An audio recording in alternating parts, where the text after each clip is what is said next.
Hey guys, welcome back to another episode of Amanda's Kitchen. Today we're gonna do something fun, we're gonna do something unique. We're gonna learn how to spatchcock a turkey.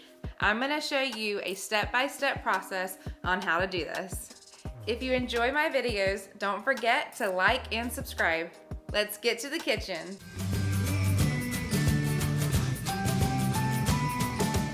Here we are in the kitchen, and I have my turkey. This is a 12.5-pound turkey. You really want to start about 3 to 4 days ahead of time. At least 3 days to get it out of the freezer into the refrigerator to defrost. You will also need about 12 to 24 hours to let it brine. Today, we're doing a dry brine. I'm gonna open this up and get it prepared to be spatchcocked.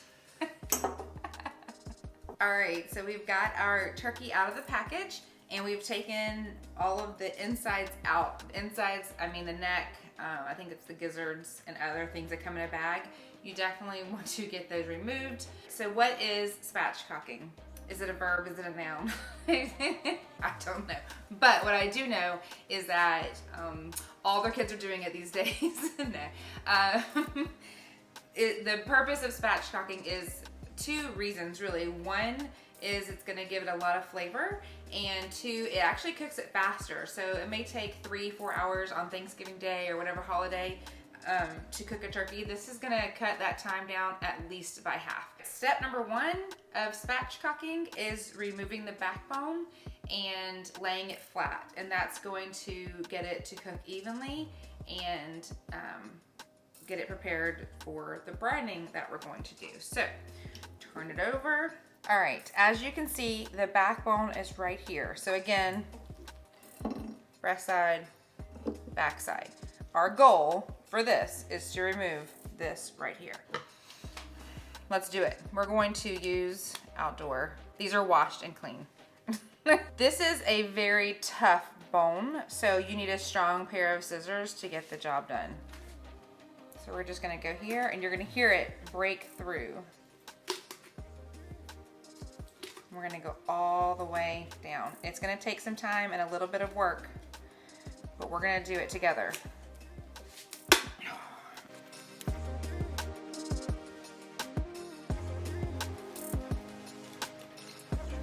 Oh, it did it! Almost. We're getting there. I'm doing it. We can do this together.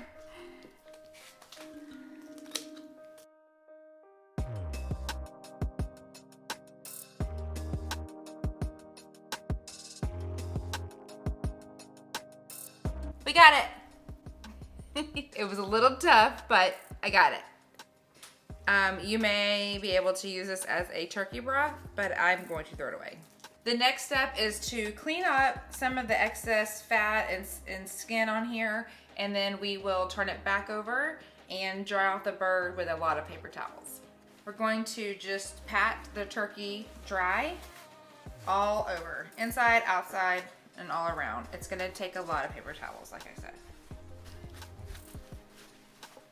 The reason that we're drying the turkey with paper towels is this is how we're starting the brining process, is to get all the excess moisture off.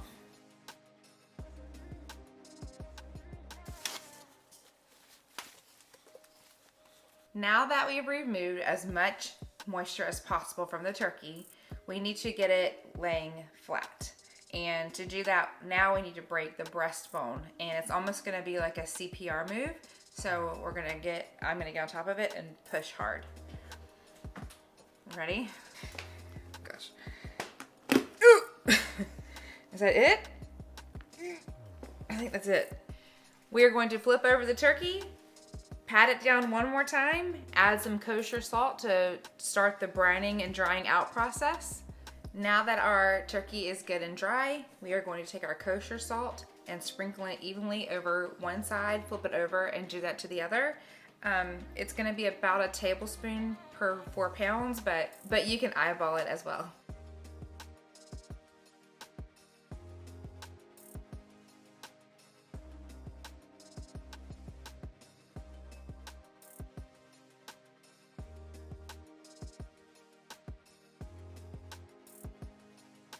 I'd say that's perfect.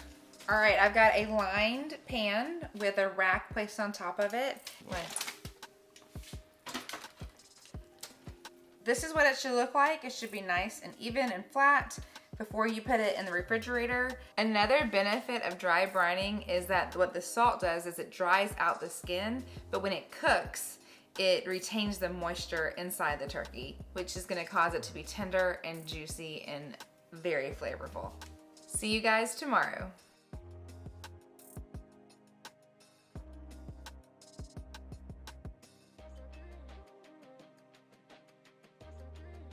All right, we have our turkey that's been in the refrigerator dry brining for 24 hours. You can do this for 48 hours if you have the time or want to. One of the things that I noticed is that the color of the turkey, the skin has changed, it's darkened a little bit, and you can visibly see and touch that the skin is dried out. So again, the salt and the dry brining has done all the work. We are going to rub the turkey with butter, and we've got some amazingly smelling herbs. We've got sage and thyme and rosemary. All right, so we have our herbs chopped. We'll go ahead and get them in this dish with the butter that's already softened, and we'll stir that together.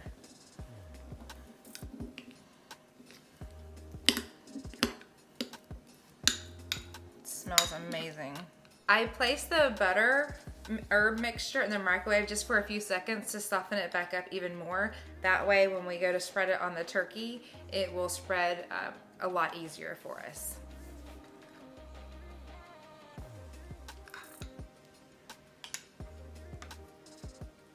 Oh yeah, oh my goodness, this is gonna taste so good. I'm also going to inject a little bit of butter into the turkey breast. All right, so we've got our melted butter. I want you to place it right here and squeeze. You see it? Oh man, did you see that? Oh, it's starting to come out. Let's do one over here. It's okay. You can see the turkey plump up.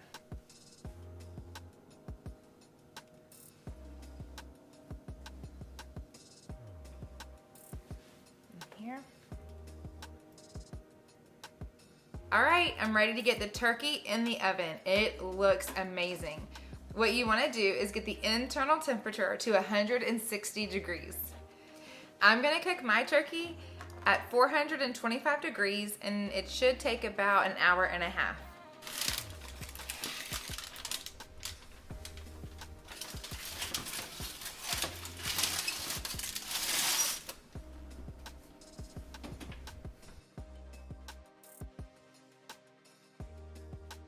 Let's go ahead and get the turkey out of the oven. Oh my goodness, that looks amazing. She's a big one.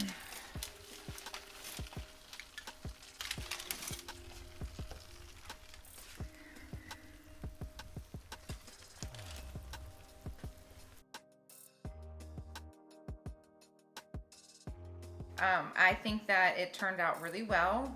I learned a lot, and I will definitely make this again. Spatchcocking it was fun, and I think it's gonna taste delicious. What I really like about it is how much faster it took to cook the turkey. I also like how crispy this skin is, and the reason for that is the dry brine that we did, as well as the skin is exposed, so all of that is getting crispy and making it look amazing.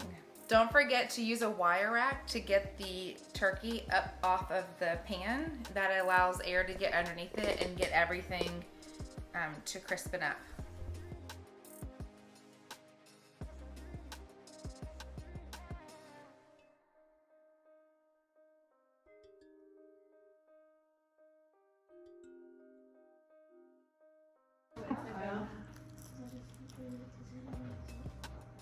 It's perfect.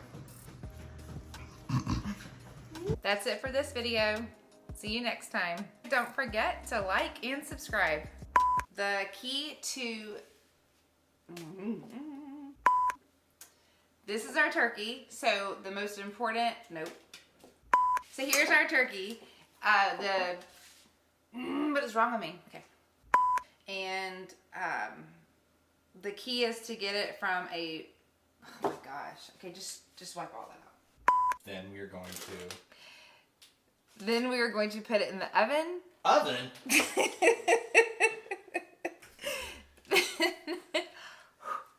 Then we're going to put it in the refrigerator and let it sit for about 12 to 24 hours.